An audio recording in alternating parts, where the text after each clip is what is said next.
Greetings and salutations, and welcome to this episode of the Playwrights-spotlight. My name is James Eldon. I've had the honor of performing in our next guest's early plays, if not his first. He's a best-selling novelist, screenwriter, and playwright with over 70 plays that have been published in the best stage scenes, best women's stage monologues, the best men's stage monologues, the best 10-minute plays, and 105-minute plays for study and performance. In 2017, our creative sides crossed. I want to do that again. I want to flip-flop, crossed paths again, when his short play, Vixen, was selected in our 6th season of Play Noir. And now I'm happy to have him in the Playwright Spotlight. Please welcome, once again, David Matthew Barnes. Let's do that. That was much better the second go-round, though I still had the stumble. That was the whole point. We had a little technical difficulty right before this. So we were trying to determine when the last time we saw each other was, and we determined we think 1996. I think it was 19. I'm going to go with 96. That feels like a good guess. And so we had done a selection of your plays at the Red Brick Art Center, but that was not the first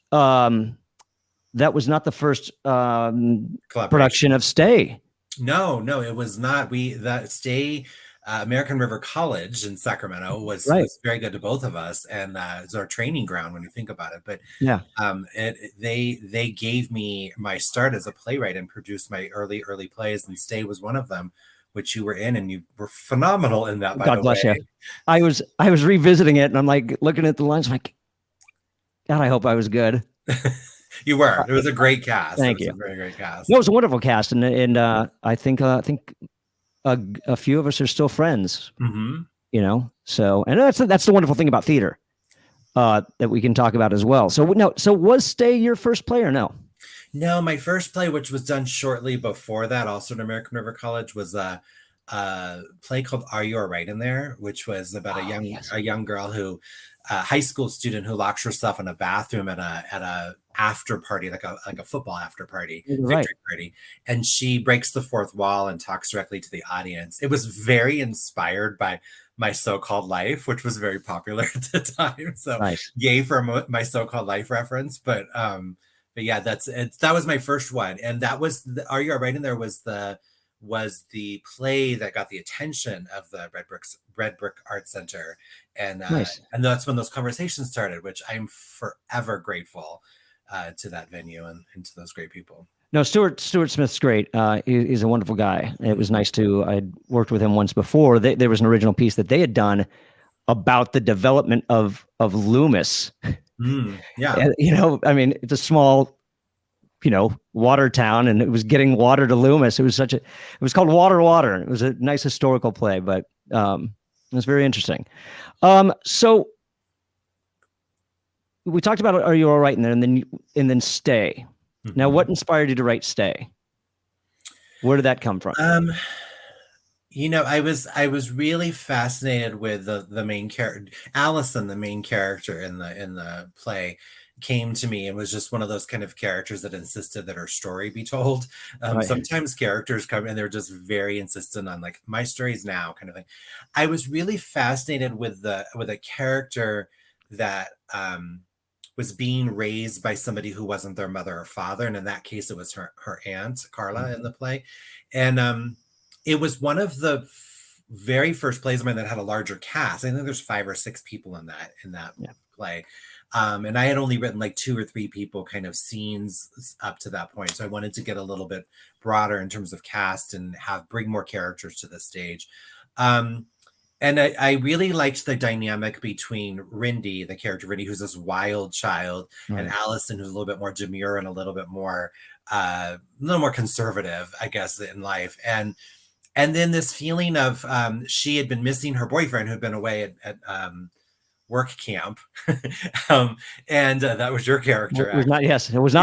It was not prison. Not prison, but work camp. And I really liked the fact that she had this moment, this realization that maybe he was not the guy for her and she wasn't the girl for him. And so it was at the time when I was writing, I felt like I was taking risk, but now looking back, it's pretty, mild play in terms of content. Sure. But I think that's, that's 24 years ago. So, I mean, I think that, it might've been at that time, there were a lot of things going on, But I want to go back to a couple things that you touched on, and you touched on bringing in multiple characters. You'd only written scenes for like 2 or 3. Yeah. So how do you work with that? I mean, I'm sure by now you've really got it polished, but how do you approach that? That's a great question. Yeah, I think that, honestly, that was one of my struggles. Some of my earlier full-length plays had large cast in them. And then as I moved forward in my career, I started to realize about economics, not just financial economics, but economics of production, meaning the more people you have, the more accountability, the more contracts, the more problems, and so forth. And in some of my earlier plays that are published, that are full length, I look back on them now, no regrets, but I do feel like there's a couple of characters in there that don't need to be there, kind of. So it was a lesson well learned about. It really helped me look at the scope of my work and like how to tell a story with fewer characters. Right. Is every character a catalyst? Are they moving the scene forward? Are they moving the play forward? And if they're not, you don't need them. And it took a while, those couple of decades you mentioned, to figure that out on my own. But I think, a writer, you've got to write that. You've got to bring those extra characters on and learn that when it's time for you to learn it, because I think it's all part of the process of finding your way as a playwright, of like, you've got to write that play that has 16 people in it to get to that play that only has 4 and does the same job. So I think it's a great lesson to learn as a playwright, is sort of the economics of characters and how many do you need? Yeah, exactly. Well, let's talk about that as well, because I know that sometimes with beginning playwrights, they find that, I don't want to get rid of this character. I need this character. It's important. No, you don't understand. Why is he important? I have to, because he does this. Whatever it is, whatever the excuse is, there's an issue of what the term is with, which I'm sure you're familiar with, is killing your darlings. And that's not necessarily just a character. That could be a line that you think is, it's so funny and witty, but maybe it doesn't fit. So how long did it take you to get to that point of like, I'm okay to get rid of this. It's okay to take the criticism or listen or something to that extent? I think I'm there now, but I think that's been recent for me, because I write for every like 5 one-actor short plays I'll write a full-length play. And I think that what you're talking about tends to apply, for me at least, more with the full-length plays of, I was very fortunate to study with Marcia Norman, who wrote Night Mother, among other plays. Yes. Yeah. And I remember one of the things that she said, which always stayed with me, was the audience wants to know what has to happen before they get to go home in the first 5 minutes of the play. Right. And that always stayed with me. And I applied that to my characters. I thought, okay, these are people that the audience are going to spend time with for a long period of time. They don't have to like them, but they have to enjoy them. And so I use that kind of as a measure of like, is this a character that's time worthy, that people are going to want to spend time with, whether it's 10 minutes, 15 minutes, or 2 hours, or 3 acts, or whatever. And so I'm always thinking about that in the back of my mind, not only about the catalyst part of a character, but the connection, the relationship that a character can have with an audience member. That kind of helps me determine whether or not the character's staying, or they're going killing your darlings, as you said. And a lot of times I've gotten rid of characters because they just weren't working. They were slowing the pace down and so forth. But to answer your question about the timeline, I feel like every artist would probably say this, but I feel like I'm constantly learning and constantly a work in progress myself creatively. And so I think part of that discovery of our own work is what makes it so exciting, which brings me back to the computer every morning, because I'm like, what am I going to learn about myself as a writer today? And that's one of those things I've learned recently that you talked about, was just making those critical artistic choices that are necessary, which sometimes feel a little painful, but they're, in the back of your mind that the play is going to be that much better for it. So, I mean, it's one less role for an actor, and I think about that too. But I also want to give actors the best material possible, as opposed to shortchanging them. And well, there's a couple of things that you touched on that I really like, and that's one that I don't think we as playwrights really think about, because we should be thinking about relationships. We're busy talking about, or writing about how these characters relate to one another. but you touched on an amazing point, that the relationship with the audience. And I don't think that it's not one of the forefronts for me necessarily. It's not really where my head automatically goes to. And I think that's a phenomenal piece of advice in that regard. So that's a great thing that I don't think a lot of playwrights even consider. Yeah, and I have been fortunate to have had great teachers, and I think so much of that comes from the teaching that I got. I mean, shout out to teachers, especially playwriting teachers, Yeah. because I mean they help shape. I mean, sure, you've had some great teachers as well that really have shaped the artists that we are today, and so much of that you're talking about, sort of that methodology of relationship between character and audience, came from my training, quite honestly, and studying craft, which is so important. I say that as a former teacher. So there's so many things I want to unpack with this. Let's talk about that. Let's talk about your training. Cause I go back and forth, on just the academics of playwriting and whether or not you need to go to school for it, or if you can just do workshops and things like that. Do you need a degree in playwriting to be a playwright? I think that's a subjective thing. I'm just curious about your pathway and how that helped you.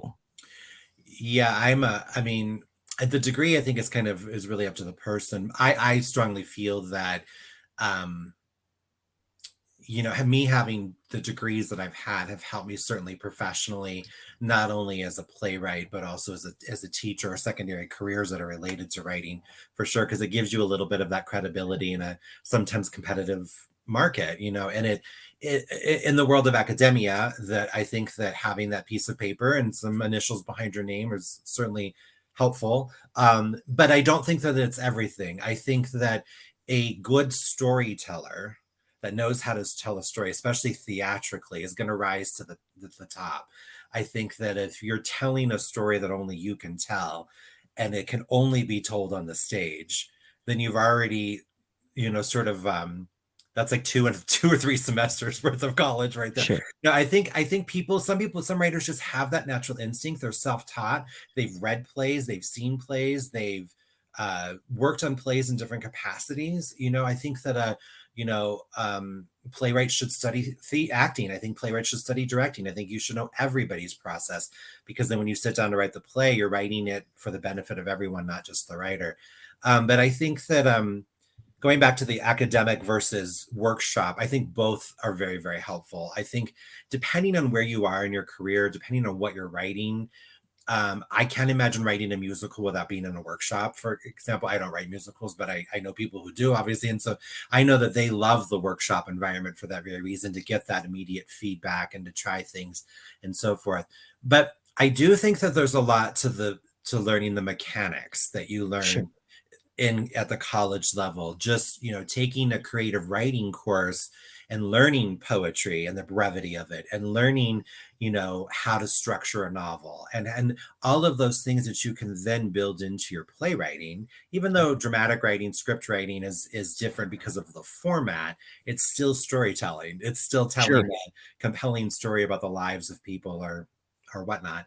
And knowing those mechanics will help you tell the best story you can, no matter what form you choose to tell it in. So Okay. I feel like I'm very grateful for the training that I've got. I've done both. I've done the college route and I've done workshops as well. And each of those have been so informative. I still take workshops. I still take classes and so forth, and study with people. And why not? Because I still have room to go and room to grow myself. So you've taught, and so I'm sure you've worked with playwrights of all levels and whatnot. And you talked about the mechanics. What are habits that you find that reoccur, that you find that you had to break your students of, or even yourself? What are those? Yeah. What are those? That's a great question. I think playwrights have it pretty tough, because especially if you're a playwriting student, so much of we live in a very media saturated culture, obviously, not to mention social media, but media is everywhere. And you're writing plays in an era where cinema is dominating everything, television, streaming networks. I mean, things very visual and fast moving, and it's very hard sometimes I think it's hard for young playwrights, playwriting students or new to it, to differentiate between what would be a screenplay or a teleplay, which feels very, in that arena, versus a play. I think there's, determining that something has to be told on the stage and can only be told on the stage is one of the greatest challenges I think that a lot of young playwrights face. And I don't know how much teaching helps with that. It might actually add to the confusion of it. But I do think that having that conversation with yourself as an artist and not being influenced by, the big screen stuff that's happening, because you're not writing for television, you're not writing for screenwriting. However, I will say that many of my playwriting students, including myself, have, we've made the leap over to writing for film and TV, because a lot of the structure is there's some similarities. They're like cousins of each other. Sure. But when you're writing for film and TV, you can travel the world on the screen. You've got a big budget. And I think that playwriting just teaches you about really narrowing it down and just focusing on the story. And because you don't have all of those bells and whistles, although, we both know that technology in theater has come a long, long way, and you can do amazing things on stage now. So I think that that's one of the greatest challenges. The other challenge that I see a lot is writing to please, instead of writing, like they write because they want the laugh. They write because they want, they think it's the thing that's cool right now, that it's a trend, that all the other plays are like this, or they're imitating David Mamet or Tennessee Williams or some of the greats that have come before them, instead of just like really locking into their own voice and digging deep and saying, what are the plays that only you can tell, and channeling those. And I'm not saying everything has to be autobiographical, but I think that there's a difference in the voice when it's coming from a place of the writer's truth, as opposed to it's 100% I just made up a word, 100% made up. And so really, really, and I think that that's like fearless writing. And I don't think a lot of young writers are there, that, there's sometimes this level of concern with new playwrights about what people are going to think, as opposed to just telling your story.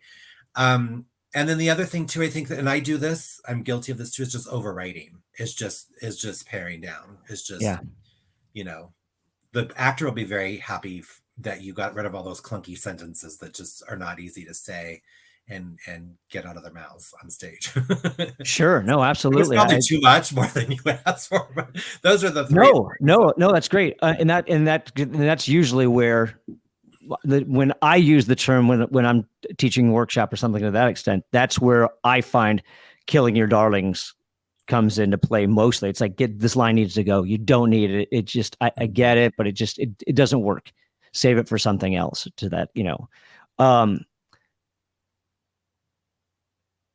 do you think, I'll just ask you the question. What do you think the most important element of playwriting is then? So the one thing I love about playwriting transforms, because it starts out as this very solitary experience, right? Where it's just you and the page, you and the characters, your imagination. There's no designers in the room. There's no actors in the room. It's just you and your story that's taking form in written form. But then the script, once it's done, like once I finish a script, and Vixen's a good example, and I pass that, put it out into the world, and gratefully somebody picks it up and says, I want to bring this to the stage, it then becomes a whole different thing. It becomes this beautiful collaborative form of art that you then get the skill set and the talents of a costume designer and a lighting designer and a stage designer and the organizational skills of a stage manager. And then you've got actors that read the script and interpret the lines differently than you wrote them. I mean, there's so many things and so it starts out as this strange thing that's just kind of lonely and quiet, and you write it and you like, I have no idea what's going to happen with this. It's, and you put it out in the world, and then other people take it and they add their talent to it, and it becomes this whole other thing. And that's one of the things I love. I love that collaborative spirit about it. I mean, I'm not the type of playwright that goes and sits in rehearsals and all that stuff. I like to go and like be surprised and just, which is amazing. See it on stage. What do you think about that? What do you think about playwrights that insert themselves into the process? Not that they don't have a right. Yeah, I mean, I my for my own I mean, whatever playwrights want to do to each their own, but for me, I feel like my job is done. I feel like if I've done my job as a playwright, that the blueprint, the architecture is going to be there for the director and the designers and the actors. And it's kind of weird to say, but I'm not a controlling playwright. Like I don't fill my scripts with like 7 pages of stage directions for that very reason. I want to just give the story and the structure, the foundation, and then see what they do with it. And then you go and see it. And then I'm, pleasantly surprised. Like they made choices here I never would have thought of in a great, beautiful way. Like Jill McMahon, the late great Jill McMahon. I have to give props to her for a minute. So sad that she passed earlier this year, but she produced Pensacola, one of my stage Oh, plays. wow. I have not And heard that title in a long time. yeah, that was one of my most successful scripts very early on in my career. But the play as I wrote it is set in a living room, and every production I've seen of it has been set in a living room, like it's written in the script. And she took it and put it in the backyard.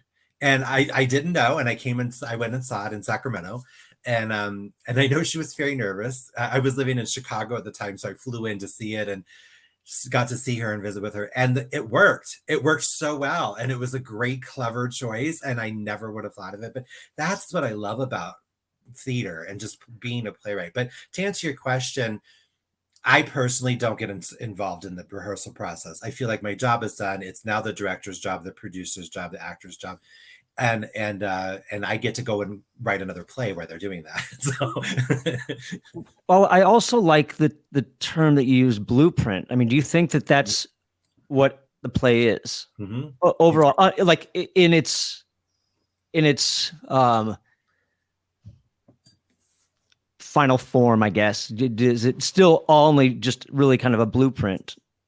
Yeah, I think about the plays that are, I mean, we both know the 25 plays that are produced every year by colleges and high schools, like that list, right? Our town, the plays that we've been in some of them ourselves. Right. But there's a reason why those plays last so long. There's a reason why, I mean, other than themes and connectivity and so forth. But when you think about specific plays, you get an aesthetic in your mind that's associated with that play. And that comes from the script mostly often.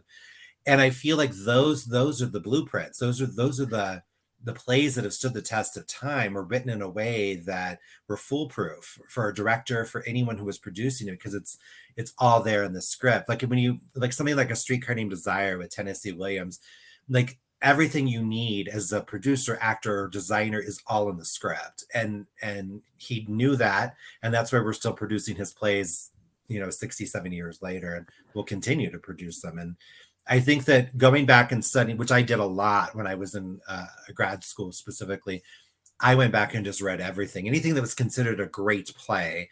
I wanted to know what was the longevity, what was it about it. It might not have spoken to me creatively, but I read it for the simple fact of like, there's a reason why Death of a Salesman is so popular. There's a reason why, anything that was written, during post World War II had such a hand in culture of the time, so going back and looking at those plays as a student, I thought was really important, which I encourage my students to do too when I teach. But it's, you have to learn from the greats. There's a reason why they're greats. Now, the literary canon in theater, like anywhere else, is composed mostly of a lot of dead white guys, and that is changing in a really beautiful, exciting way. And so it's exciting to see people like Katori Hall, who are just paving the way for diversity and inclusion in new stories in theater, in the world of theater, shaking up the world of theater in a really great way. I think it's exciting. It's an exciting time to be a playwright because of those playwrights who are groundbreaking. Do you think that it's because their blueprints were so specific? Because like you said, like with Streetcar, exactly what it is. But I mean, so there's two questions I'm going to ask in this. Is it that they're so specific that a play without that can't succeed? Like if you don't have those things to where it's just like, let your imagination run, and whatever, as a producer or director, whatever you come up with, or yeah, does that make sense? Yeah, no, it totally makes sense. I think there's a little bit of both. I think about when you asked that question immediately, I thought of Shakespeare. It just Sure. pops into my head once in a while. Right. So it has no stage directions. They fight. Right, I know, like, yeah, swords are drawn, but Yeah. I think of stuff like Romeo and Juliet, which is so iconic, right? Everybody knows that story. It's been adapted into how many different forms by this time. But that story, those are unforgettable characters and situations. Those are seemingly, or which is what I love to write, seemingly ordinary characters going through extraordinary circumstances and being forever changed by them. And so that's the sustainability there. And so some of those great plays might not have all of those details written into the script, certainly, but then they've got these stories that are absolutely unforgettable, that we want to see them, we want to experience them as audiences over and over again, because there's something about the story. Perfect World, you have both of those elements. You've got, the not so heavy-handed, but enough information there for your designers to come to the table with some ideas and so forth, but not so much that you're telling anybody how to do their job. It's not my job as a playwright to tell somebody else how to do their job. It's just for me to give them some suggestions of how to get there a little bit. Yeah. And so that line's always very kind of, and some of my plays need a little bit more of that and some of them don't. Some are a little bit more visual and then some are much more story driven. So I think it just depends on, the context of the play and what you need to draw on. Right. To get the job done. Then the follow-up to that two-part question I was going to ask is that do you think that sometimes those plays are restaged because they're safe and people just don't like to take chances anymore? I mean, we can compare that to Hollywood if you want. I mean, there's amazing screenplays and even regular plays that are out there. I mean, nothing against, and that's kind of why I started publishing like the Collegiate Playwright Festival and the noir plays, because I go to Linnea Festival in Sacramento, and if they do a one act that's not student written, it's something that's always done. Mm-hmm. It's nothing against it's nothing against Ives or Durang or Albee or anything like that. They're great, but it's like there's so much more amazing stuff out there that I wish people were aware of. So yeah, I struggle with that a lot. I struggle with it. I don't always write commercially fueled kind of material for theater.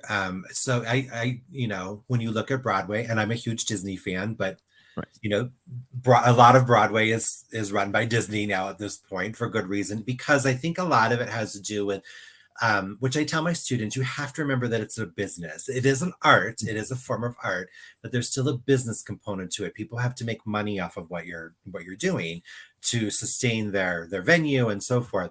And I'm not saying that we need to write solely for that purpose, but familiarity is comfortable for people. And if they recognize the names of plays, they're going to go see them. And if I'm an artistic director and I've got to fill seats, I'm going to mix up my season probably a little bit and make sure I get a couple of those, seat filler kind of plays in there that are safe plays that you talked about. Sure. And then if they do well, then I'm in a place myself that I can take a couple of risks on new plays. But I think it is I'm going to sound like gloom and doom here for a minute. I don't mean to, but me being a little more realistic, it is tough for new playwrights to get their works produced beyond their local community theater. I think it's getting tougher and tougher because the room for those plays is getting smaller and smaller because those safe plays take up the bulk of a season. I wrote in grad school, my creative thesis was an three female play called Skylines. And my readers for my thesis were all three female faculty members and gave me tremendous guidance on the piece, just through the lens of gender and women's issues and women's history and so forth. And one of my characters in that play is a young Black woman too. And the play spans over like almost 40 years in these women's lives. And the play won awards. The monologues got excerpted, like everything was there for the play to be produced. And I have to tell you, we spent well over 2 years trying to get that play produced, even with the accolades it had gotten and so forth. And a lot of it was the subject matter. and I'm not trying to, I'm gonna generalize here really bad for a second, so everyone please forgive me, but a lot of the people who were reading the plays were male artistic directors, and in my case it took a female director in New York to read the play, champion the play, get producers, and then she took it off Broadway. It became my first off Broadway play in New York, and it's now one of my most successful plays in many different ways, depending on how you measure success. But it took her to champion the cause of that play. And I think that, going back to your question, I think that that challenge exists for playwrights. And if my wish were anything, it was for theaters, regional theaters around the country, if not the world, to embrace those new stories and those new playwrights, those new voices. I mean, I know there's a lot of programs and places in certain theaters that they're known for, but the competition for those things, I mean, for every thousand scripts that are read by a committee, only one play gets produced. What happens to those 999 Right. other plays? Did they just die and we never hear those stories? We never experience them on stage. So it's hard. It's I feel for playwrights. I mean, I go through that struggle myself still with, how many plays do I name at this point? So anytime somebody produces your play nowadays, you're like extra grateful, I gotta tell you. So let's talk about a couple of those things. What is success to you? How do you measure success? That's changed a lot for me. I have to just be honest, because I think the reason why I was writing when I started writing versus what it became and then what I went back to, I think it's been a journey of my own creatively and so forth. But success for me is not necessarily the accolades or any of the stuff, the publishing, any of that stuff that comes along with it. For me, I had a moment years ago when I was just starting writing plays at the Dessert Theater in Sacramento. I think didn't you do shows? Didn't you do a show there? I feel like you did a show there. Oh, I don't think so, but I remember the name of that theater. I think I went and saw something there, but is that in downtown, Midtown, or somewhere? Yeah, like right 19th and P Street in downtown Sacramento. It's a Victorian house, and the top level is an art gallery, and the bottom is like a 30-seat dessert theater. It's a cute little place. How do I not know about this place? It's still they gave me my start. I was their first resident playwright, and I couldn't have been happier. Made a lot of mistakes there, fell on my face a few times with plays, but you have to do that. But I remember very early on, it was Pensacola, and it was one of the very first productions that we'd ever done. The script was a little rough, I got to tell you. It's been greatly improved since then. But a woman came up to me, and there's a death in Pensacola in the second act. And is that a spoiler alert? Just spoiler alert. I won't tell you who, but it spoke to her, and she had an audience member. She came up to me after the play and was just very emotional and just like, oh my gosh, this helped me so much because I just lost my cousin and blah, blah. And it was in that moment, I was really young. I mean, I was still in like junior college, young kind of thing, and very young playwright.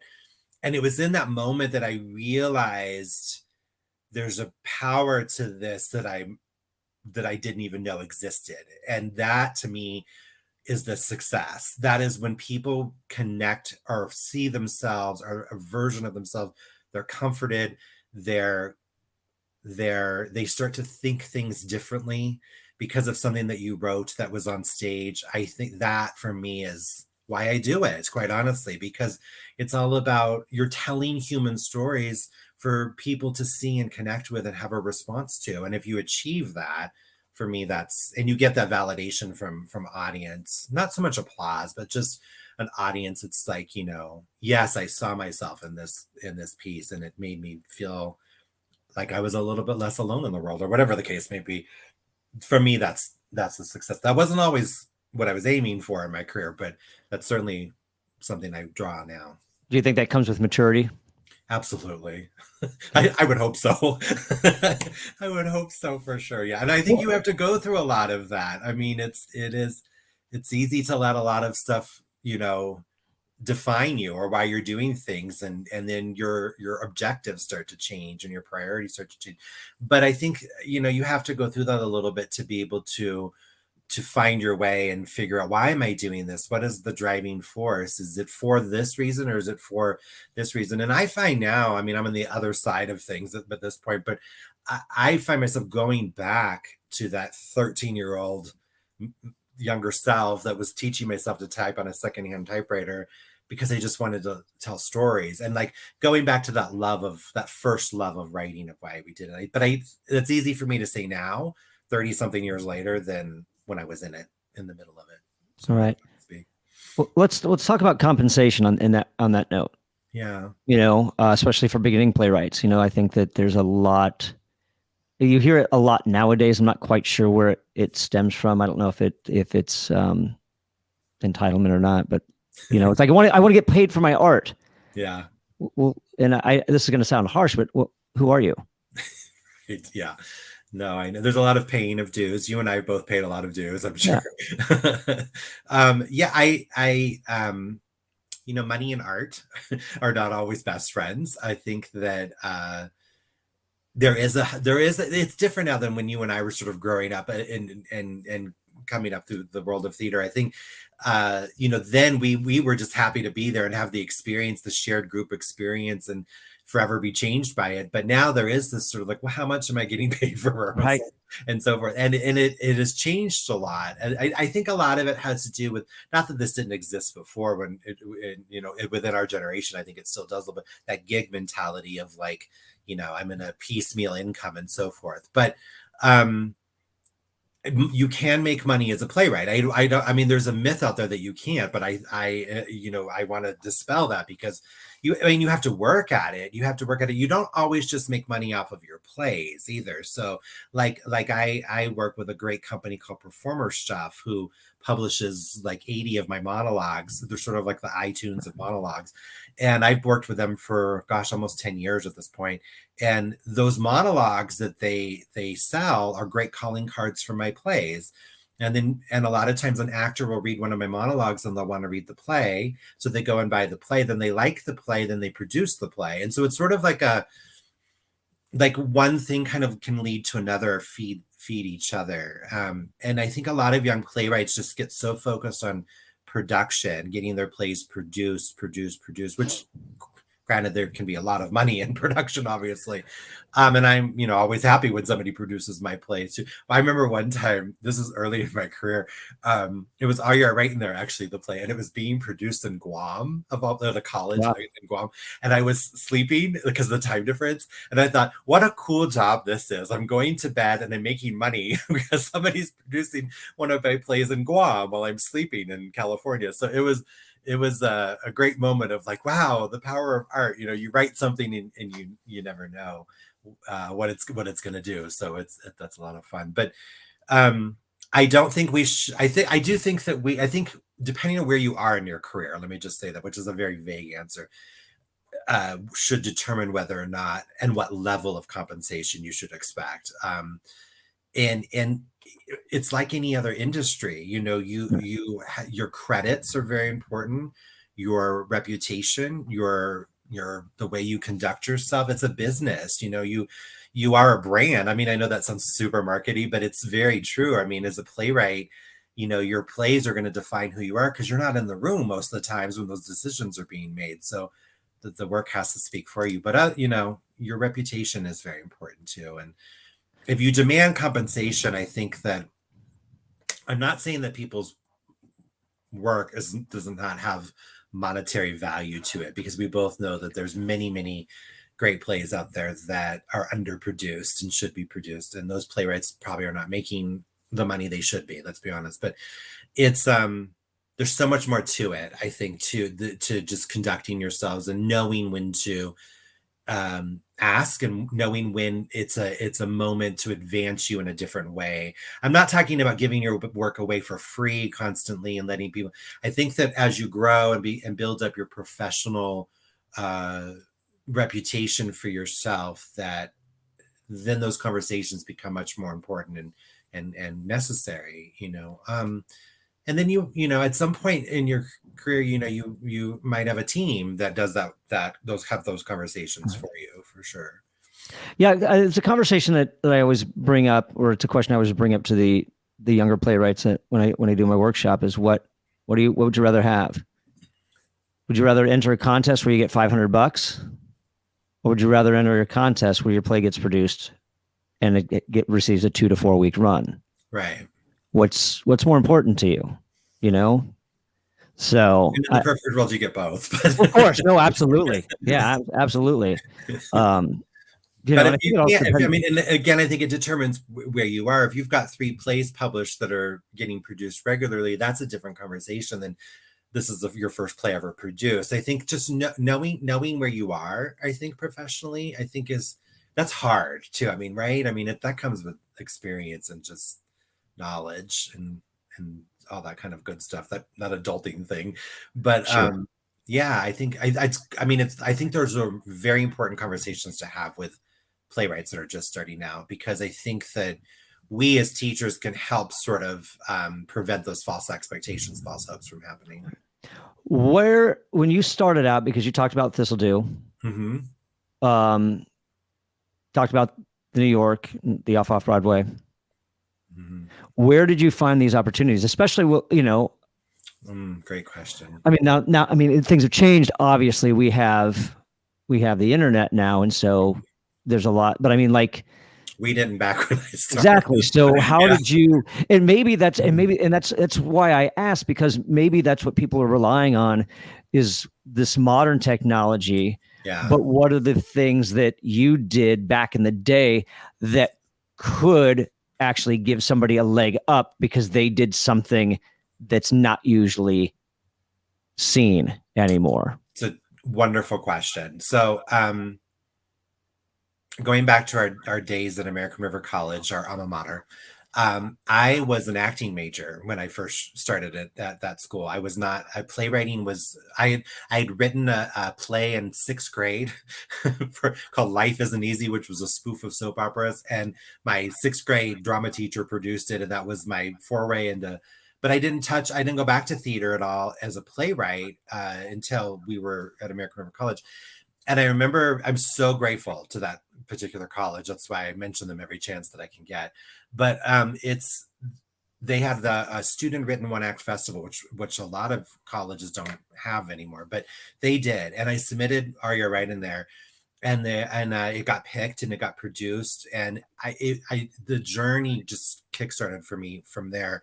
And then I think it was Pamela Downs Hoover that helped me get connected with the Thistledew. I want to say that it was her. Sorry, my memory's fuzzy because it was 24 years ago, huh? right, so long ago. But I got connected to the Thistledew. They gave me a chance. The Red Brick Arts in Loomis as well. So all of these people, not all these people, these couple different entities came forward and just believed in me and trusted me and gave me a venue and gave me a platform. And I was trying things and shaping things. And I remember when in Loomis, Stuart had asked me for like 5 or 6 one-act short plays, and I only had 3 because I was such a young playwright. And I remember I went home and I pulled out all these short stories I'd written in high school, like 10th grade, and I found a couple. I'm like, these could be plays, and I adapted them in plays. But going back, I didn't even know what a play, like the format for a playwright looked like. So I went to the library at ARC and I got 27 Wagons Full of Cotton by Tennessee Williams, which was a very famous collection of his one act plays. And I looked at how he had structured the play, both from a structural place, but also from like how it just looked on the page. Mm-hmm. And I literally copied that format to turn an Are You Right in there, because I didn't even know how to write a play. It was so crazy. So they gave me that opportunity. But here's what was career changing for me. Smith and Krause, who are wonderful publishers, they've been around forever. Really great people, so good to playwrights. They put out annual best of collections, the best monologues, best women, so forth. They've been so good to me. They put me in over 20 of their books over 25 years. So I'm very grateful to them. A wonderful editor named Jocelyn Beard, who I'm forever grateful to this day, read a couple of my plays, Are You Right in there, Threnody, and some other stuff. And she loved my work and she championed my work, and she put my work, excerpts from my work, in 1999, which was just a couple years after we were at ARC, in the best women's, best men's, and best 10-minute, I think it was, in 99. And I remember in the back of the book, we put my email address, and like a week after those books came out, I had over 100 emails. Wow. from actors, producers, people that were in, and before that, no one had ever heard of me. Like, I mean, I was like, a blank piece of paper in front of people. And that was completely career changing for me. And it led to productions of my plays in New York and in Chicago. And these were short plays. And so it was perfect for me because I was getting my feet wet. I got a scholarship to the theater school at DePaul University because of it. Ended up studying playwriting there for a while and went to Chicago where many of my early plays were produced. And this was in the era before the internet. And so I just literally continued to try to keep the momentum going as much as I could through professional communication. I was emailing people back and forth. They were emailing me. It was a lot of work, but so worth it. And then I just kind of went from there. And then I published with Play Scripts, which was my first in, I think it was 2003, which was All You're Right in There, which was my first play that was produced at ARC, became my first published play. And now I work with 6 different publishers for my plays. And so it's but it had all of those things had to have happened. Thistledew had to happen, Loomis had to happen, ARC had to happen, and then the books for Smith and Krause, and then it just kind of went from there. Everybody says luck, but I think it's just a lot of, I think now, like Shonda Rhimes says, just a lot of hard work and to stay at it. You have to just stay at it. That hasn't changed regardless of technology. Your work ethic will rise above and be recognized if it's there, for sure. And that's what I talked about in my introductory episode. Was 95% is showing up, which is, I mean, yeah, you have to keep showing up. And the other one is, 95% of writing is rewriting. So you got both. I don't know which one is, I don't know which one's more important. I guess you have to show up before you can start rewriting. So with all that success, obviously there had to come some failures as well. So let's talk about rejection. Oh yeah, it's every day. So, yeah. Thick skin. You got to have it. It's so true. It's my career has been so interesting because the plays that I thought were going to be the things that launched me to the next level were not those plays at all. Like it's my most produced plays are still to this day are plays that I wouldn't think would be my most produced plays, and the plays that I think would be the most produced get rejected all the time. And it's such a, you can't make sense of it. You just kind of have to go with it. There's no like right or wrong formula. It's all down to preference and taste and what's people like when they read it. But rejection is a huge part of what we do as playwrights. I mean, and it's hard not to take it personal, right? I mean, because you're sharing parts of yourself, well, maybe more than oneself, and you're putting yourself out there. It's so vulnerable to do that, and it's not for everyone. And for every production of my plays, I've had 100 rejections in addition to that, or if not more. So there's not a balance. It's not you get a production and you get a rejection, and there's far more no's than there are yeses. But those no's, those moments of rejection, which you can't take personal, because if you do, then you're going to just get eaten up alive, kind of thing. And that sounds very dramatic, but it's true. But you have to keep that in mind, that you're down to someone's taste and what they like and what story they want to bring to the stage. But sometimes it's not even that. I mean, I've had conversations with people that have been very forthright with me and said, I really wanted to produce this play, but I just don't have the actors to cast. Or I really wanted to produce this play, but I can't afford to build the set. So and unless you have that information, it's just like they hated my writing. But that's not always the case. You could have read a really great, compelling story, but there might be other factors that were part of the decision that you just don't know. So you just have to take it with a grain of salt. I'm one of those people that the rejections make me appreciate the yeses and the successes much more, because they feel more earned. If everything you did was a success and everybody was telling you yes, which for some playwrights, that's their existence. It's not mine. But it's, it just makes you appreciate it in a different way. It's a different level of gratitude, because you're like, wow, these people really believed in it and have really done a great job. So have you gotten a rejection letter for everything you submitted, or is it just like Hollywood here where it's like, you show up, and if you get a call, you got it. And if you don't hear back from us, it's become more of that now. Back in the day, I was like such a grandfather at this point, but when we were first starting, it was more formal. Some of it was even by snail mail. I got to tell you, that's how old I am. But you would get a form letter, a rejection letter, sometimes personal, sometimes not. But nowadays, it's just more like, if you don't hear back from us in 2 months, then we've passed on your script, kind of thing. And there's not that you don't always get that communication, so you just got to move on to the next thing. But I tend to have more, as you know, because you know me well, I tend to have more than one iron in the fire at a time for that very reason. Every time I turn around, you got a new post of some new script or book or short story or poem was just accepted into this. Yeah. But maybe I should, but I don't post all the rejections. So maybe I should start sharing. Got rejected again today. Well, 4th time for this poem this week. But I think that's social media, though. It is. Nobody posts. Social media has changed everything for. Yeah, unfortunately. Well, no, because I mean, there's like I see it, like I've seen people post, this is my 3rd rejection letter this week or this month, and I'm like,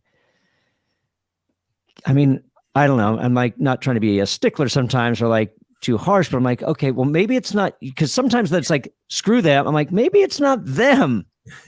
Maybe you need to rewrite the poem to take it to a workshop. Yeah. I mean, I think you're onto something, and it's probably the teacher in both of us. But if you see a pattern of, like, for me, like, 8th time that a play's been rejected, then I need to go back to the play and obviously take another look at, or workshop it, table read it or something, because I'm missing something. I'm not, and then you go back to that discovery process all over again of going back into the work. And you need to do that. If the play is getting, you make such a great point, because if the play is getting rejected over and over again, it's probably the play. And so you got to go and dig in and do your job as a playwright and reshape and restructure till it's better.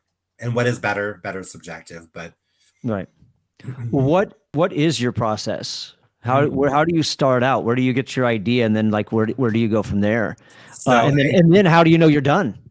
Are we ever done? That's the struggle, is once the script is published and you read it or you see it and you're like, damn, why did I change that? That's the struggle is real for sure. My process is sounds crazy, but I consider myself a professional eavesdropper. So much of what I get, I overhear in different places of the bank, the grocery store, a restaurant. A play I just finished called What Do You Know About Such Things was an entire conversation I overheard in a Chinese restaurant, and I turned it into a play. So all is fair game. You steal people's lives. Yeah, I am siphoning, I am exploiting people's lives. It's true, but I exploit my own, just to be fair. So, fair enough.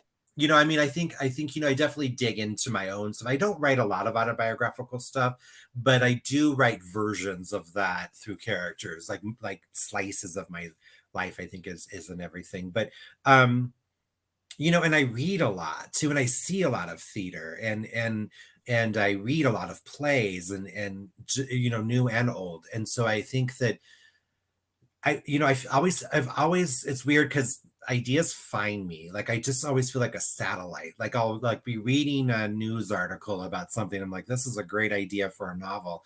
And then you have to decide whether or not there's enough there to act on. But people also share stories with me too. I don't know if you go through this as well, but like when even like strangers that I don't know very well, I guess maybe they just feel I'm accessible or whatever, but they'll tell me like about their, first love that never happened in 8th grade summer camp. And then I'm like, oh, great. And I'm already thinking like scene 2 in my head. So it's, you just have to be open to the universe of story for you to find stories, but really for stories to find you. And they will when they're supposed to. I firmly believe that. Yeah. I think that's huge.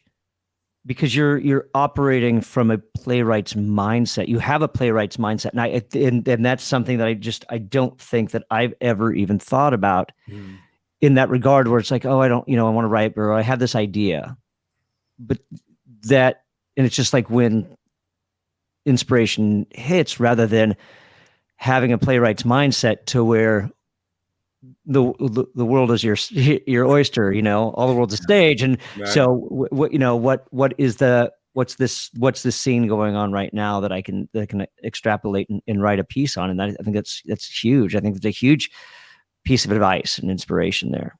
Well, I mean, life is theater. I mean, theater is happening all around you. For some people, it literally is. We can tone down the drama a little bit. I know. And it's so strange because literally, like, my life is like so quiet and so like just, I don't want to say boring because it's not, but it's just, I live a very peaceful existence. But I like other people having drama. Sure. Then I can. But yeah, you just have to be aware of those theatrical moments that are happening around you. Watching interactions between people. And one of my stage plays, number 76, I walked by a bus stop and saw a young high school couple sitting there, and the way they were sitting there was such a story just in the way they were connected to each other. And I got an entire play just from that moment. And just being aware, like you're saying, I think people like us look at the world and experience the world very differently because we're looking through the lens of story, theater, performance, and so forth. Yeah. Nice. So you take that, you've got your scene, you've got whatever your inspiration is from that conversation or that image of those two people at the bus stop. And then, so what, you go home and you what? So what I immediately figure out relationship. In that case, for those two young people, I knew that they were boyfriend, girlfriend, but I knew that there was so much more to them. They were both young, Latina. I don't know what the correct term is. I'm so sorry. But that element was so fascinating to me because they looked a certain way, and it would be quick to judge, and it would be quick to assume, and I wanted to go in a completely different direction and tell what I thought was their story. Now, I just made it up, but sure. But it's there was like poetry. There was just this beautiful moment of these two young people that I just felt like. And the other thing too is like these are characters that I don't see on stage. Like I need to bring these characters to stage. I don't think we have to. That's our ultimate responsibility to do every single time with every single play. But when that moment presents itself to you, I mean, a lot of my characters are diverse in many ways, and that's because those are the stories I feel like I want to tell and need to be told, and those are the stories that have been shared with me to tell. But it's you have to just recognize it. You have to just be aware of it. So yeah, I take it home, I mull over it, I think about it. If it stays with me, going back to that earlier conversation about that insistency that happens in this case, that moment, that image just would not go. I'm like, I gotta tell this story. And that play went to the Mid-America Dramatists Conference in Chicago, and interestingly enough, it was set in Chicago because I lived in Chicago, and it did that conference did a lot of good for that particular play. So it was good. And so then I write it, and then I kind of like send it out to a couple of places that I feel like might try it. Either like in a staged reading or like a festival, something that doesn't have a lot of high stakes to it, but still you can get some response to it to see if there's something there. And then I usually do, going back to what you talked about, rewriting. I go away from it and then I go back to it and then dig in again with a different perspective and reshape. So you'll submit it with the possibility that it may not be done yet. Yes. I would only do that of like, something that wasn't necessarily professional, but meaning sure. like a workshop, like a evening of one acts, right. Kind of thing. I would try it there. Most times too, after something of mine I've written is produced, I usually change some element to the script because if I'm able to see it in person, I mean, you're not always able to go and see it, but gauging that audience reaction, getting feedback from the director, getting feedback from the actors, what worked, what didn't work. I'm so open to that. You don't always get it, but I do ask for it when I can, just to get that feedback because they're looking at it from a totally different perspective than I am. And then I'll go back and revise. And I really enjoy the revision process, I have to tell you.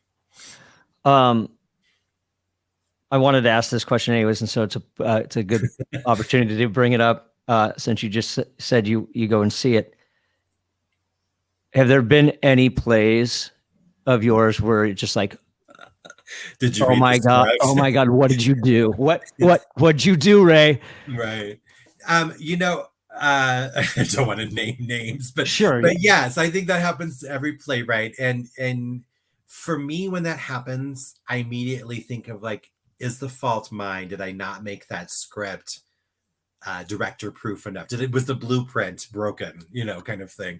And so if it's not published, I'll go back to the script and kind of take a look. But sometimes, directors, designers, even actors take big risk, and sometimes they work really well, like in the case when Jill did Pensacola in the Backyard. But other times and it's hard because if you're there and they want to talk to you afterwards, it can be a very awkward conversation for everyone, for sure. But I mean, you have to be very diplomatic and polite about it because they just produced your play. But that has happened to me. That has happened to me where I've seen productions of my work and I'm like, oh, that went wrong.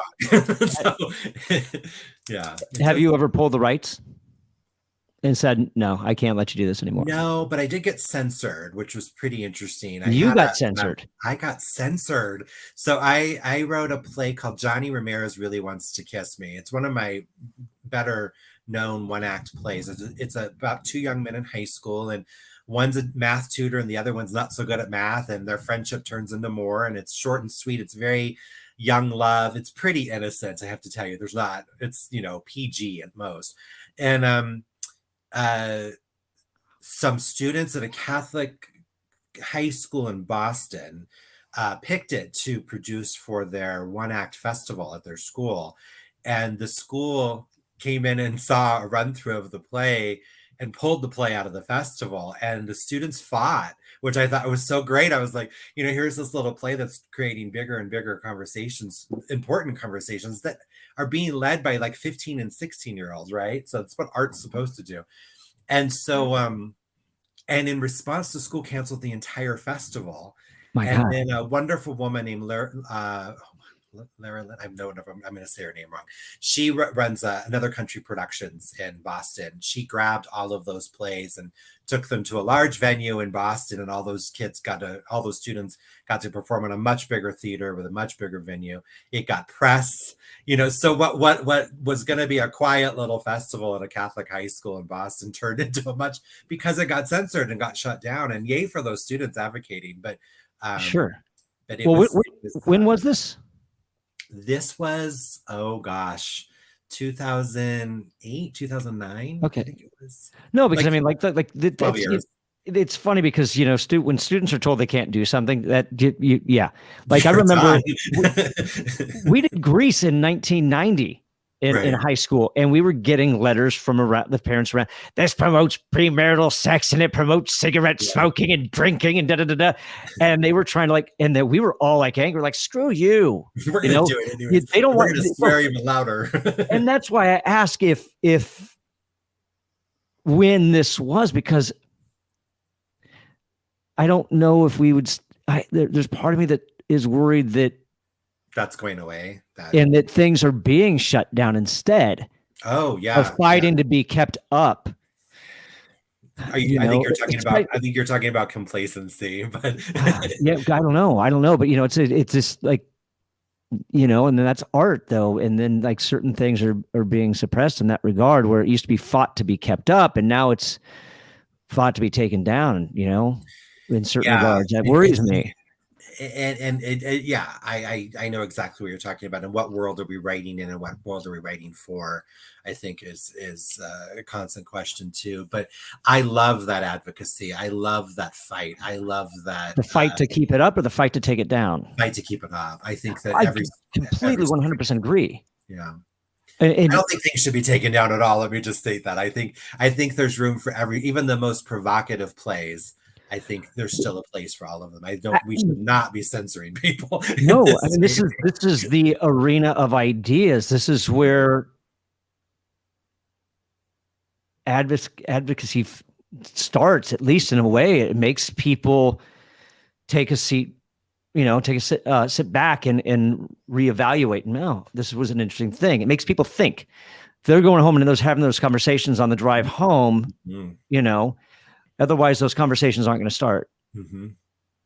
So that kind of worries me in that regard, that's a direction we could possibly be going down. It's kind of the artist, though. It's up to us to make that noise, and so that we're invisibly present in those conversations on the ride home, at least through our work that's resonating.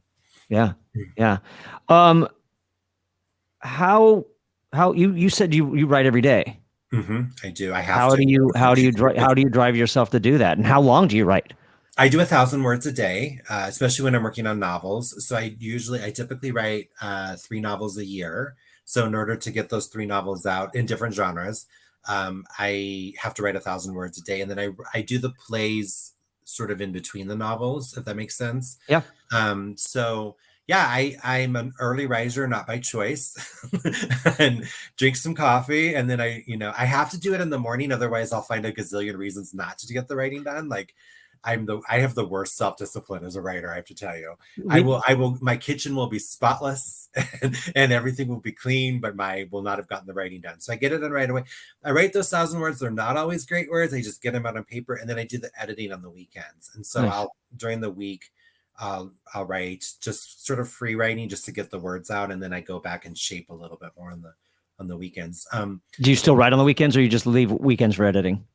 Editing on the weekends. I don't usually write forward on the weekends. Right. I just kind of shape what I've already written throughout the week. So yeah, and then plays, I have to tell you, are because I write in 4 different forms: poetry, screenplays, stage plays, and novels. And stage plays come to me the easiest in terms of writing, that they don't resist me. It's so like the writing process for me, writing a stage play is not nearly as exhausting or like any of those things that the other forms are. The other forms are beast. Novels are particularly challenging. You can lose years off your life from writing a novel, but that sounds like bad advice, but it's all good stuff. It's all writing, it's all storytelling. Sure. But it's just, for some reason, theater was my absolute first love, and so I think just writing in a form that you love so much already, and you love that art form. I have such a high regard for theater that it just comes naturally to me. And so it's my preferred form, but some of those other stories have to be novels, and they have to be screenplays or other things, or poems even. So. And you talked about genres and stuff, and you write across genres. And I know that a lot of your novels were, I don't know if they still are, is a lot of young adult. Did you find, and that's kind of been my experience with you, in the beginning, are most of your plays still one genre? Are they still young adult oriented, or do you actually go through, because I know you're a horror fan.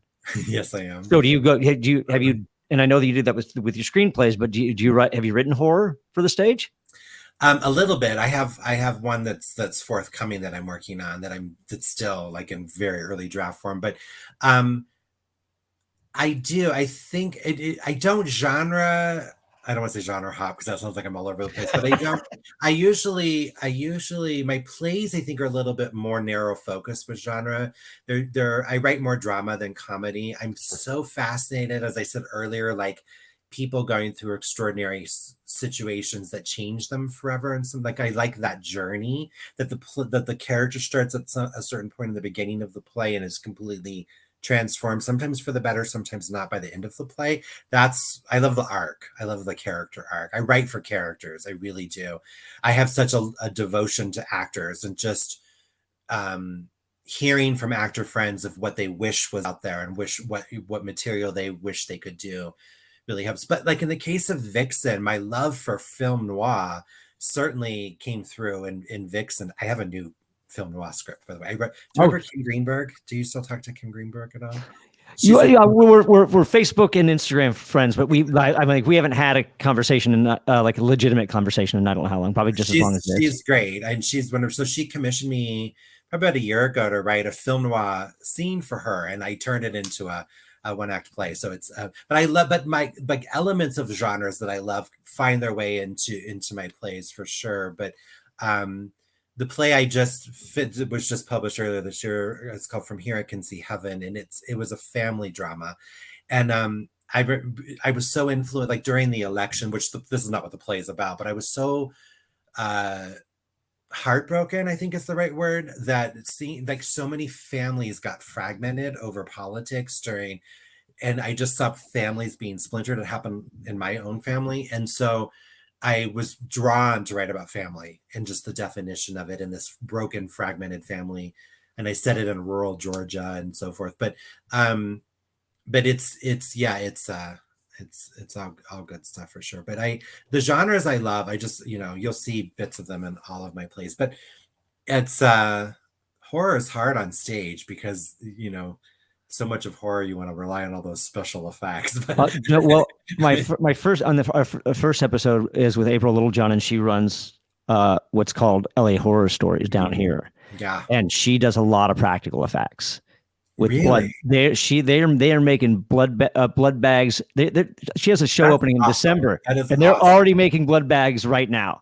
I'm impressed. Yeah, so she does a lot of practical stuff. But it is a difficult one. So you said you write for character. Now everybody's got I think actors have a different idea of what character is, rather than playwrights. And they think that, I'm going to add a stutter and a limp, and he's going to have an eye patch, and that's his character. No, so, and I think that a lot of character comes from the playwrights. And the decisions those characters make. Obviously, there's other things the actors can do to make choices in that. So how do you approach character? I always think of my job as a playwright is to create the soul of the character, and then the actors to embody that soul. Expand on that. What do you mean by the soul? Like the personality, the persona, the energy, the quirks that come through. Because in theater as playwrights, we rely so much on dialogue, and so good dialogue will reveal the character traits, so that the actor's work is there for them. The way that the character describes himself versus how other characters describe that character. For example, seeing self versus how others see the character. So I feel like this is my job to get on that page, the essence of the character, their personality, who they are, their word choice, their cadence, that their socioeconomic status comes through how they talk, their likes and dislikes, their food allergies. I have to build all of that for a compelling character. I write all very realistic kind of stuff, so I'm always wanting to create multi-dimensional characters that feel authentic. And then I want to give that to an actor, and the actor says, I know how to physicalize this character. I know how to walk into a room as this character. I know how to sit down. I know how this character moves when they're really upset and pissed off. So again, it goes to that collaboration. It's not my job to tell the director or the actor. I want the actor to have that discovery, but I want to have given them enough in the dialogue and the way that the characters is written. Sometimes I think, I have some characters I'm very proud of, and other ones I'm like, damn, missed the boat on that one. So those are the characters you don't talk about very much, but they're still there. So yeah, they're still in a stage somewhere, hopefully. What are you working on right now? I'm working. It's almost done. It actually it comes out very soon, so it has to be done. The final draft is done. It's being edited right now, but it's called The Bray of the Bells. It's a very dark, very inappropriate comedy about 5 women at a bridal shower in a restaurant, and they're all very Southern. It's pretty catty. It's not catty in the sense of women attacking women, but it's about envy, and it's about jealousy and competition. And instead of being happy with what we have, we are angry because somebody else seems to have more. And where does it take place? It takes well, right now it's in Alabama, but we've been talking about it's the Real Housewives of Alabama. Is that what? Well, yeah, not quite as rich, but yeah. But a couple of the characters are very working class, but some of them are not. That one of the nemesis, the villain who was very fun to write in this, she is a real estate tycoon, but she relies heavily on her looks to sell houses. So a lot of single men buy houses from her, kind of thing. So it's about image. It's about it's the opposite of female bonding. There's not a lot of sisterhood in this play. I'm gonna probably get raked over the coals for it, but that's okay. But some of the monologues have been traveling really well from that. So, which was interesting that the monologues got picked up and published before the play was done, but usually it's backwards, but I'll take it. But no, and that's a great thing as well that you're speaking of, that I don't think a lot of playwrights even consider. They're like, oh, I'm going to write a monologue and submit it. They're not saying, oh, I have this monologue from this play, I'm going to submit that before, maybe the monologue's done first before the play, but I don't know if they think that I can go submit this at least for now. Yeah, and they should get your stuff out there. Everything you put out there is a calling card for you, right, as a playwright. But yeah, I the play started, which is weird because I don't normally write.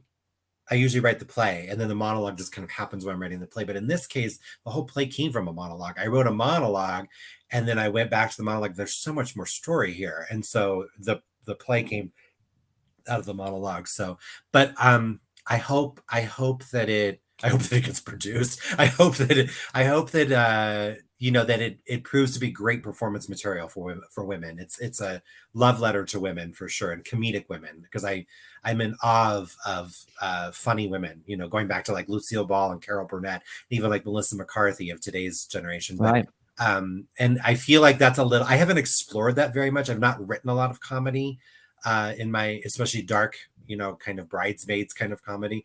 And so I really wanting that's where that came from. And then I'm writing a creepy play. I can't give away there's a big plot twist in it, but it's called Vacancies, and it's pretty creepy.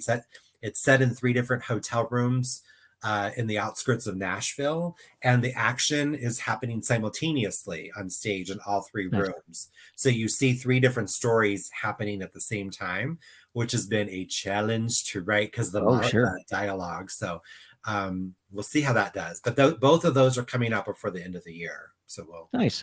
Where do you come up with your titles? How do you come up with your Just different places, but I have to tell you, I can't write. I'm really weird. This is a weird writing quirk of mine. I can't write until I have a title. I can't, I have to have the title. I can't be like, oh, I'll come up with a title later. It's so weird. I have to have the title before I can start the first word. It's so strange. But you do know what it's about before you. Yeah, no, I do. I usually know the ending. I usually know when I go into a project, I usually know where I'm going. I don't always know how I'm going to get there, but that's half the fun. But I always know the title and where I'm going with the piece. I always can picture the final moment, especially for theater, for stage. But how I'm getting there is usually that's all the fun is that discovery process. So do you start with where whatever that moment is, or do you figure out where you're going first and then start at the beginning? I know where I'm going. I don't write the ending and then go back. I write in chronological order. Okay, so you always start at go, and then go forward. I write forward for sure. But yeah, and then and you just kind of go. And but it's so much of that is, I mean, when I get to the revision process, it's kind of strange because the title usually doesn't change during the revision process, and the end scene never changes. And so the 2 things that were like the organic idea for the project don't change, but everything else changes in the revision process. And I struggle like everybody else with that second act. When I'm writing 3 acts, the middle section, oh, that's always such a beast, but you get through it. I feel really strong about the beginning, and I feel really strong about that 3rd act. No matter what form I'm writing in, but it's that middle section. I think every writer. Why do you think that is?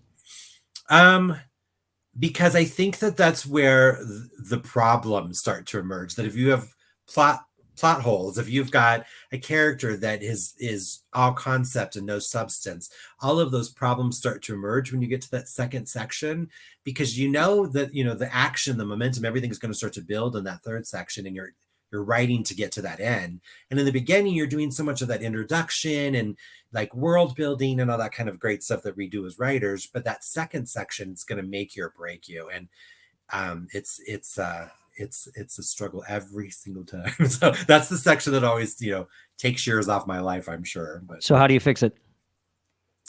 Honestly, through revision, that is the section that I read aloud the most as well, especially theater, because it's about sustainability. It's about holding interest. It's about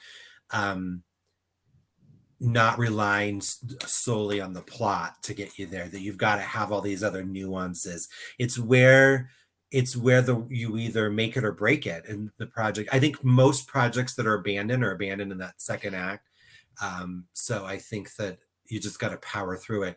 It is the section that I revise the most too. When I'm revising, I revise everything like crazy, but yeah, it's always the section I always ask for the most feedback on too, like a table reads and stage readings. Okay, so that's what I was going to ask you. So that you read aloud, is that, do you do it yourself, or do you actually like grab some friends and like, hey, can you guys come over? We're gonna read this play that I'm working on. I got to figure some stuff out.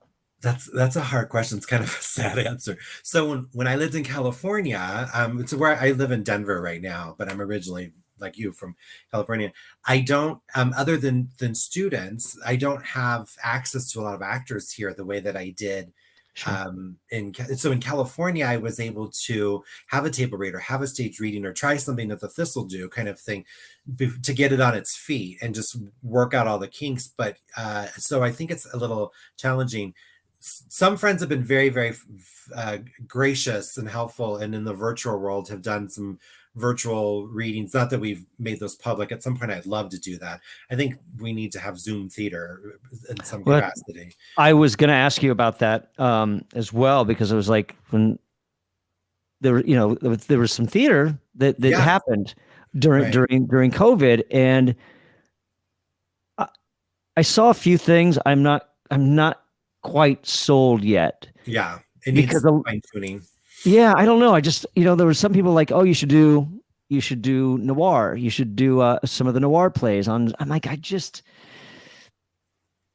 know. I didn't see anything that really was successful enough to hold my attention to want to sit through something that, Yeah.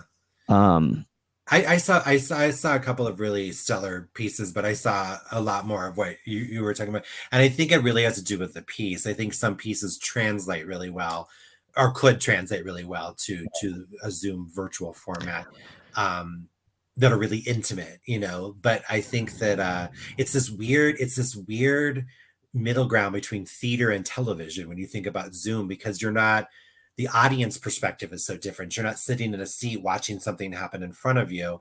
You're literally part of it. It's almost like immersive theater in a way. And sure. The audience is involved in that voyeuristic kind of way when you think about it.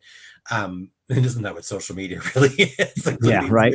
So, but it's I feel like there's so much potential there. But for like my short pieces that are like these cute, 20-something dating kind of pieces, I feel like it's a missed opportunity. It's just it hasn't happened in my life yet. But at some point, I'm open. I'm putting it out in the universe because I'm like, let's do Zoom theater, someone. But right. Yeah, it's but I think like the whole I'm sure you've experienced this as somebody who runs a theater company, but the pandemic has changed things considerably, and just the way we think about performance in general. So yeah, I think we have to move with it for sure. No, definitely. And I'm not even quite sure, like, I mean, that's kind of one of the reasons I started this as well. It's because I'm not quite sure where LA theater is going right now. There's so many, like Actors Workout Studio, where we produced all 7 seasons of Play Noir. It's done. They got the rug pulled out from under them. It wasn't even that, he was there up until everything reopened. And once everything kind of got to that reopened place, they were like, there was a new owner or landlord or something, like, we don't want a theater here anymore. So, wow. And I'm like, I mean, I was on the verge of buying one here, and it was right before. Wow. And it shut down. I mean, like, we're in the North Hollywood Arts District, which is an amazing district. Let's be honest. It's thriving arts in LA. It was, but LA theater's got a bad rap as it is. If we can get into that in another time or another discussion, but like a lot of this, I can probably count like 6 theaters that have closed, all almost on the same street or within a mile radius of each other. And I just don't know, even my backup theater is gone now too. And I'm just like, I don't know. I mean, I can go back into Hollywood most likely, but I mean, even Hollywood's a little rough right now. I don't think I'd feel safe with my actors in that area. Right. Especially at night. Oh yeah, absolutely. Sunday afternoon you might be okay, but night. Yeah, I know and it's happening all. I mean, it happened here too in Denver. I mean, theaters have stopped existing.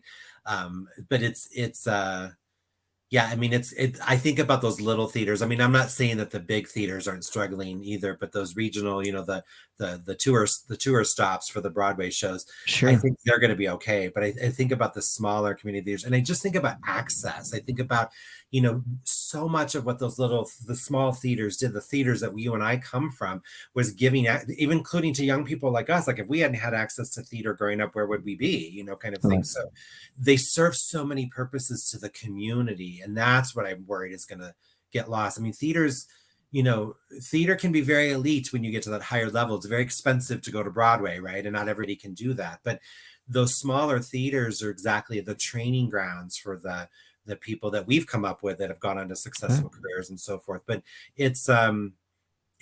without them, what does it do to the art form? It just takes away that accessibility that's so important. It's something I'm deeply worried about. I mean, when you think about it, so that change, and when you put that next to the saturation of movies, which I write for movies and TV, so can't hate on movies and TVs too much, but when you put theater up against already having to compete against that, and then you take away some of those places that are accessible because of the pandemic, and they rely on that public support, it's a recipe for sad change, forced Yeah. change. Yeah. Yeah. Sorry, we went down a tangent because we were talking We about did. I character. know we went down to a dark place, Yeah, right. but for good reason. Yes. Oh, absolutely. And I think that, it's like we got to come together to figure that out. Well, the one other question, since we were talking about titles and where you come up with those, what about names, Oh, names. character names? And then Yes. I have a follow-up question to that. So keep Yeah. going. So, people think I'm texting a lot, but I'm really not. I'm putting notes into my phone. So everywhere I go, if somebody has a really cool, unique name. Like in my novel Marijuana Mermaid, which came out earlier this year, I had a character named Sabina, not Sabrina. I took the R out of it, but I had a student named Sabina, and I just loved the name. And I'm like, I'm gonna put your name in a novel one day, and I did, and so I'm always like, I'm writing down names everywhere I go, like unusual spellings of names. I always think about, do you remember when we were kids and you would go to like a souvenir shop and they would have like the little license plates with everybody's, or keychains and everybody's name on it, and that poor kid who had an unusual name didn't have no, no, what's worse is, who doesn't have an unusual name, and they don't make one for her, is Dawn. Yeah. Dawn, they didn't do it for the Coke. They don't do it for the little license plate or the keychains. It's DAWN. Yeah, we have love for her, by the way. Yes, we do. But that poor girl, and I go I'm like, I'll find one, and I'll go into a store of souvenir. I'm like, yeah, they don't make. How do you not make? Anyways, so I always think about that, that unusual name, but, and also too, like, I think about the character, like, in my play Clean, I named the daughter Melanie. She's the daughter of a movie star, and I thought of like Melanie Griffith and people like that. So I always try to pick like a name that feels like the personality of the character a lot. And I'll change names too. Like my character might have, the name Anne during the first draft, but then I realized that she needs to be Angela. And so it just evolves. And so a lot of times the character will inform me a little bit too about that name change. Like, that's not my name. You need to change my name. It needs to be something more fun. But I record names in my phone everywhere I go. Like when people wait on me and they have a name tag and it's a cool name, I'm like, how do you pronounce that? And I'm putting it in my phone. So then I go back to that and I have like my own little name database that I draw from. On a rough day, there's a couple of really great websites that do random name generators that you can put in. I need a first name and a last name, and you can put in some characteristics and it creates they're not always great. You have to do a little bit of, filtering, but some of my character names have come from that random. That's on a tired day when I'm like, I don't got any more names in my. Well, that was my next question. Is like, how do you come up with a last name? Oh, last names are similar. Last names are usually some form of tribute. Like I'm giving tribute to an author or an actor or a friend or somebody who's done some remarkable thing in their life. And so I'll often use somebody's last name that I know, but with a different first name as a nod to them. Right. Sometimes when people have passed on, I'll use their last name as a tribute to them. So just kind of a way to pay homage. But again, it goes with certainly ethnicity is a key factor. So if I have a Latina character, Latino character, Italian character, I'm going to be looking for those types of names specifically too. I do a lot of internet sleuthing and just looking at like popular names for this time period and this region and so forth, and you can find all kinds of information about a name like Mary, which was really popular in a certain era. Sure. And it just trying to pick something that matches up with the character, I think, is because a lot of fun. But sometimes I know their names right away. Like that happens more with novels. Like I'll know exactly when I'm getting the idea for the story. I'm like, oh, her name is Samantha, and I just know right away. But other times you have to go find it. Yeah, I don't. First names usually aren't too much of an issue for me. It's those last names, and for whatever reason, it's got to be some symbolic. I don't know why. Well, and so I'll look. I'll like go through. I'm like, well, what's a Czech last name? What's a Czech surname that means Bray? I'm like, it's terrible because it doesn't have to be, but I'll spend 30 minutes on a name, and then when I type, I'll use, which was one of the most brilliant things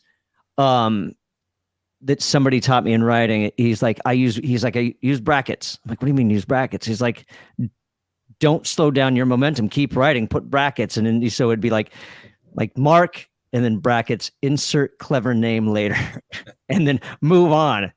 So, but sometimes I forget that that's in. When I was in my writer's group for a while, we would read it and then like insert clever, I'm like, that's not, sorry. I work with brackets. So you don't have to read that part out loud. So I when I was working on my last novel, which isn't out yet, it's called Pitch Out. I was reading through the final draft, getting it ready for my editor. I realized that the character we never see, but is referred to a lot. It's a husband. But in one part of the novel, I called him Robert. And then another part of the novel, he was Charles. And then he was Alan. And then I was like, I need to pick one name and stick with it. And so it was so funny that I was like, what name will he be in this chapter? And I hadn't even consciously done it. It just happened. But I use it as a placeholder, like kind of like what you're talking about, that bracket placeholder. But I actually gave the guy a name, but I changed his name 3 times without realizing I had done that. So that's what a good editor does. Yeah. Misnames. I didn't realize that I had changed the last name of a teacher in one of my screenplays as well, and not to go on screenplays. I know this is a playwriting podcast, but I forgot to go back and change it in certain spots, and they're like, the people are confused. I'm like, well, wait, who's this and who's that? I'm like, no, that's the same person. Never mind. It was a mistake on my part. Right. On that note, oh God, there was one other question I was going to ask you before I went into this one, and now I don't remember what it was. Where can people find your stuff? So if they want to read, so all of my novels are available from the main booksellers like Amazon, Barnes and Nobles, and so forth. But I would go to my website. So my website is www.dmatthewb, which is DMATTHEWB, the letter B.com. And there's all my plays are there. All my everything I've written is there. There's a whole library there. So if it's available, it's listed there. And also there's, information about when stuff's coming up as well too, like the Bray of the Bells, which I talked about earlier, Wonderful. Vacancies and so forth. And then, and I'm just finishing a one-act play called I Bet She Has a Party to Go To, which was overheard in a Target store. I got that title from a lady at the Target line. So that's coming out before the end of the year too. I'm really excited about that one. It's pretty intense, so I'm hoping that it does well. But yeah, so my website is wherever. But I'm on social media, every platform you can imagine. There's no witness protection program ever for me in the future, so I can be found anywhere on the internet. But I always encourage people to reach out with questions. If I can help in any shape or form or way, I'm always happy to do so. I'm all about pay it forward. So ain't it the truth, yeah. If there's anything I can do, I'm happy to do so. So now real quick, because this is what I was going to ask, and it kind of goes back, but we might be taking a step backward. Okay. So is all of your stuff on dmatthewb.com? And what I mean by that, does that include your pseudonyms? I'm not doing the pseudonyms anymore. So you bring up a really great point. I mean, that was marketing. That was so I was with a specific management company at the time, literary management company. I was working with different publishers, and they felt that they wanted to create different brands. And so, like how I write in 4 different genres, Right. they wanted to create a persona and it was so confusing. And I was like, I just want to write under my name, which is what everybody knows me as. Who was Ren was one of them, wasn't it? Ren, yeah, which was a lot of people know me as Ren because that was a nickname all the way going back to high school in Sacramento. But so some people know me as Ren, some people know me as David Matthews, some people call me DM. I answer to pretty much anything. But it just got so confusing. And so luckily I'm with a new publisher. I signed with a new publisher a couple of years ago, KL Publishing, who are based in LA actually, and a wonderful, wonderful female-owned company that I love working with. And they're all of the genres that I write, they publish in one house. And so I'm able just to now write under everything. And for the novels, and the pseudonyms came from the novels. The pseudonyms were never part of the screenplays or well, that's not true. They were not part of stage plays or the poetry. It was all the novels, but different publisher, different game plan, different room to grow. Really love working with them. Lots of novels planned with them for the next 100 years. So. That's awesome. Congratulations. That's wonderful. Thank you. So, well, David Matthew Barnes, you can find him over at dmatthewb.com and all his work's over there. And thanks for sitting in the Playwright Spotlight. Thank you for having me. This was a huge honor. So great to see you and talk with you and swap stories. It's been a great revisit. Real quick for all the guys that tuned in, make sure you like and subscribe. If you have any comments or any other questions that you'd like answered on the Playwright Spotlight, leave those in the comment section down below. If you're listening to this on one of your favorite podcast catchers, make sure you like and subscribe. We've got a plethora of playwrights down the road that are going to be joining as well. So thanks for tuning in, and we'll see you next time on the Playwright Spotlight. Keep writing.